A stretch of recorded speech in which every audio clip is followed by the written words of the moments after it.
அழகும் ஆடம்பரமும் இருந்த 1000 பேர் கூட ஆசையா பழவாங்க. அன்பா இருந்தா பழகிற 10 பேர் கூட உண்மையா இருக்கும். நம்ம அவங்கள மாதிரி ஆகணும் இவங்கள மாதிரி ஆகணும் அப்படின்லாம் ஆசைப்படாதீங்க. அதுக்குதான் அவங்களே இருக்கிறாங்களே. நீங்களாவே வாங்க. யாரோட அடையாளத்தையும் நீங்க எடுத்துக்காதீங்க. உங்களோட அடையாளத்தை இந்த உலகத்துக்கு நீங்க பதிவு பண்ணிட்டு போங்க. நம்மள வணங்குறவங்களும் இருப்பாங்க, நம்மள வரவேற்கிறவங்களும் இருப்பாங்க, நம்மளை எதிர்க்கிறவங்களும் இருப்பாங்க. நம்ம வேலை நம்ம கடமையை செம்மையா செஞ்சுட்டு அந்த நதி மாதிரியே போய்கிட்டே இருக்கணும். ஜெயிக்கணும்ன்ற வெறி இருக்கிற எல்லாருக்குள்ளயும் ஒரு போட்டியாளர் இருக்கணும். அந்த போட்டியாளர் நீங்களா தான் இருக்கணும். நீங்க தான் எதிரி, நீங்க தான் போட்டி, நீங்க அடுத்தவங்களெல்லாம் அந்த மாதிரி பார்க்கணும்னு அவசியமே இல்லை. அப்போ உங்க உயரம் என்னன்னு உங்களுக்கே தெரியாம போயிடும். Compete with yourself, only that will make it better. நாம ஒரு செயல் செஞ்சா அது நமக்கு நல்லது நடந்தா சந்தோஷம்தான்.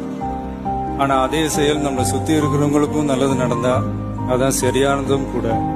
கிடைச்ச வண்டியில ஏறி நினைச்ச இடத்துக்கு போக முடியாதுங்க. நமக்கான ட்ரெயின் வரணும்னா நாம கொஞ்ச நேரம் பிளாட்ஃபார்ம்ல நின்று தான் ஆகணும். என்ன நண்பா?